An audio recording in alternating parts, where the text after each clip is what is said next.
Hey guys, welcome back. Today's video is going to be my makeup low-buy update. This is going to be my end of June update and I am definitely late filming this. I'm just going to be chatting about my thoughts, how I felt about my low-buy throughout the month. It was a bit of an up and down month. June was a little bit rough, not gonna lie. I'll talk about that a little bit. If you do want to see my other low-buy videos, those are in my makeup and consumerism playlist. I did an intro at the beginning of this year and I've been doing monthly updates, and overall it is actually still going very well, even though, like I said, June got a little bit rough for me there. But yeah, let's just go ahead and get into this update. So my low buy is based on the number of products that I could buy. So for color cosmetics, I can buy 8 palettes for the year, 9 Chic products for the year, and then complexion products, I can buy up to a certain amount also. So check out my intro if you do want to see the rules, but basically I bought 2 things this month. I did also get a PR package from Merit Beauty at the beginning of June, and I did do a ranking new makeup video where I did review the Merit products and then also this. So one of the things I bought is the Pat McGrath blush in the color Love Struck. These are $38, and yeah, if you want to hear my thoughts, check out that ranking new makeup video. This color is beautiful though. I do like this overall. So this is the 4th Cheek product I've bought this year. So I said that I could have 9 blushes, bronzers, or highlighters for the whole year. So this is number 4 out of 9. All 4 that I've bought have been blushes. I am just really into blush this year. I absolutely love it. I have bought several cream blushes. Actually, I just realized one of those 4 I did technically buy in July. So this was number 3.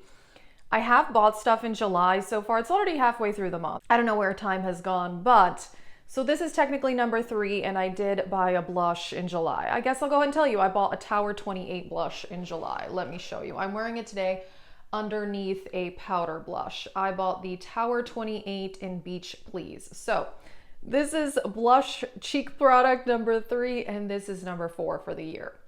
Like I said, this was a July purchase. But yeah, I am happy I tried one of these Pat McGrath blushes. Like I said in my review, it's not blowing me away, but it is a really, really nice blush. I'll show you the other item that I bought, and then I kind of want to talk about some of my thoughts that kind of went through my head this month. Like I said, it was a little bit stressful at times. So I did buy my 4th palette of the year, so I could buy 8 palettes this year.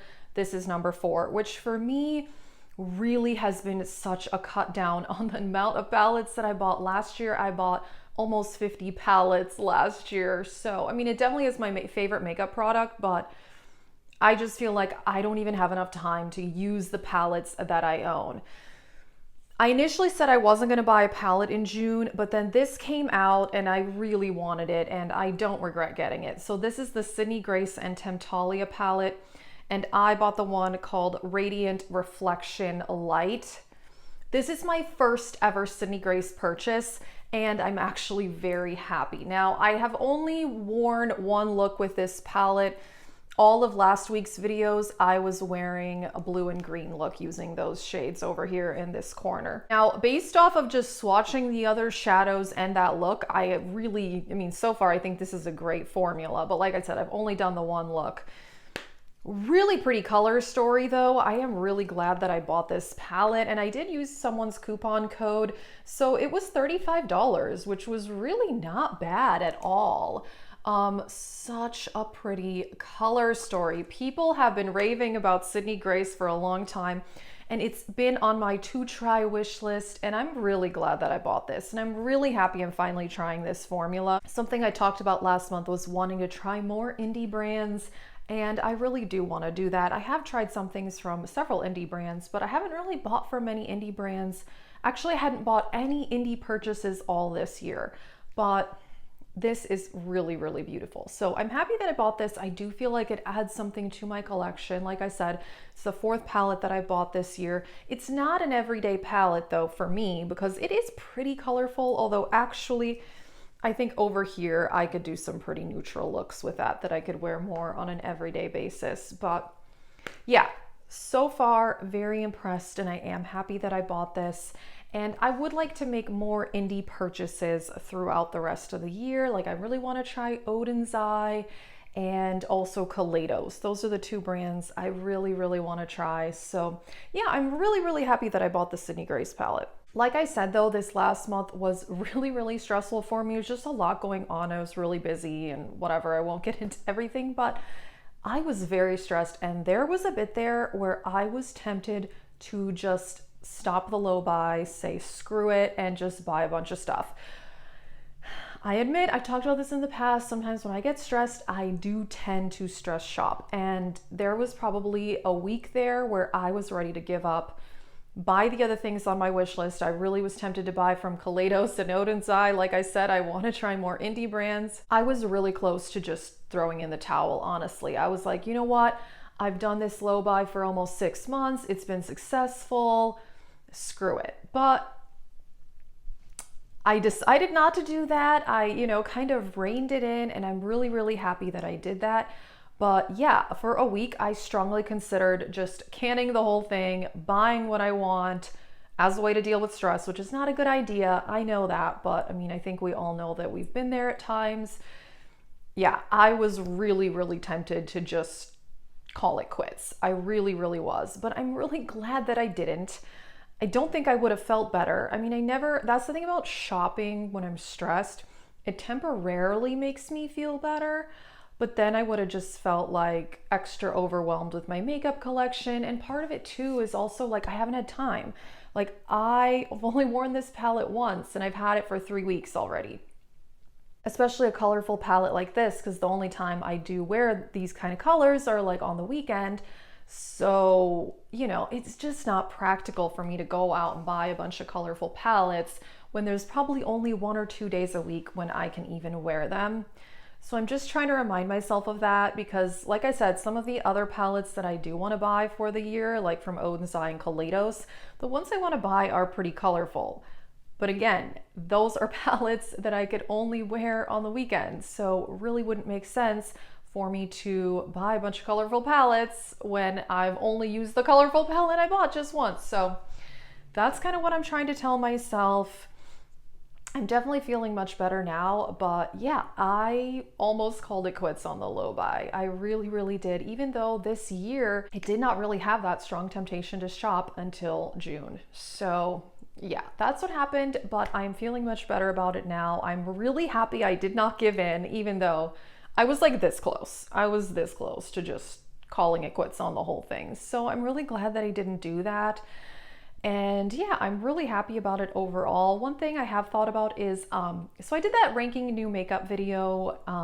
I've kind of missed doing makeup reviews. I used to do a lot more makeup reviews on my channel, and this year I haven't done very much. Most of my videos this year have been like project pan videos, low buy videos, shop my stash, that sort of thing.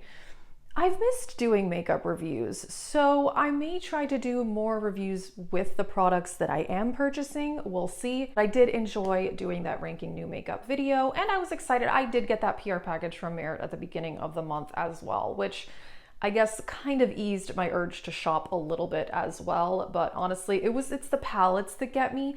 I was really tempted to buy a bunch of eyeshadow palettes, so I know it's pretty bad, but I am definitely over that now. I am happy with what I have. I've also realized, like I said, I just bought this palette, only used it once.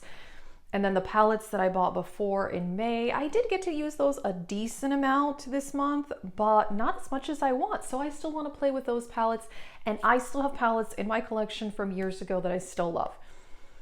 Today I'm wearing the Morphe Jaclyn Hill palette, and I've worn that palette quite a bit in the last month because it is in my Graveyard Project pan, and I have really enjoyed using that palette. Wow, I kind of forgot what a good palette it is. So I'm still trying to enjoy my older palettes as well. I'm really curious if you guys are doing low buys or no buys. If you've gotten to that point where you just don't want to do it anymore, you're ready to completely give up, what do you do to talk yourself out of it? I'm very, very curious. I'm happy that I was able to pull myself out of that because yeah, buying a bunch of makeup I didn't need, that I didn't even have time to wear, really would not have made any sense. But yeah, I'm curious what you guys do because I know I can't be the only person in that situation. But yes, another thing though that I did this month was plants. So I've been getting into plants for a long time. I've been a huge plant lover, but I have the opposite of a green thumb. Just terrible. Like every plant I've ever had dies very, very quickly.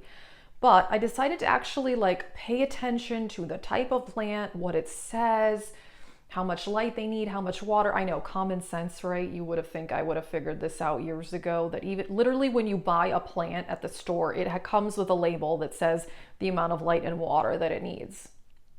I know, I'm an idiot, but so I bought several plants and I gotta say, they are actually doing pretty well. So that is my aloe vera. I also have a succulent. I have a jasmine, a couple others. So far they're doing well and I'm really, really enjoying it, honestly. And I'm kind of trying to have a bit of a green thumb. I'm really enjoying it and I really want to buy more plants, honestly. It's so fun. And I mean, I feel like it's like good for you to have like some, you know, fresh air in your house too. I don't know, but yeah, that was something that actually really helped distract me this last month. And I'm very into plants now, so I may be buying more plants. That aloe vera has grown quite a bit. I don't normally have it sitting there. I just put it there for the video. It's usually in the kitchen, but it's grown a lot since I bought it. So yeah, that's kind of fun. Yeah, and I am just loving the plants now. I just want to buy like a million of them and cover my house in plants. Now, I don't want to, you know, go overboard, but that is something that has been really fun and really enjoyable for me in the last month. Like I said, I have bought a couple of things in July already. I didn't buy any palettes, which like I said, I'm still trying to use the other palettes that I have. I did buy that Tower 28 blush and also a Fenty gloss and the Rare Beauty primer. So that was kind of fun because I feel like I finished a primer pretty recently, so I wanted to try something new. And I don't have that many primers. I feel like complexion products, my collection is pretty good there. I don't have a ton, you know, like eyeshadow palettes and blushes. I mean, I did not need this, and I didn't need the Pat McGrath blush either, but you know, they were something I really wanted to try. And like I said, I am happy with these purchases. I'm not going to be running out to buy more of the Pat McGrath blushes though. I'm definitely not as in love with the blush as I am with her eyeshadows or her lip products. But yeah, that is it for this video. So the low buy is still going well, even though I almost completely gave up on it. I'm really glad that I didn't do that. I'm glad that I'm, you know, buying some plants instead of makeup. It makes more sense. So yeah, let us know if you are doing a low buy or a no buy. How is that going for you? Thank you so much for watching this video and have a great day.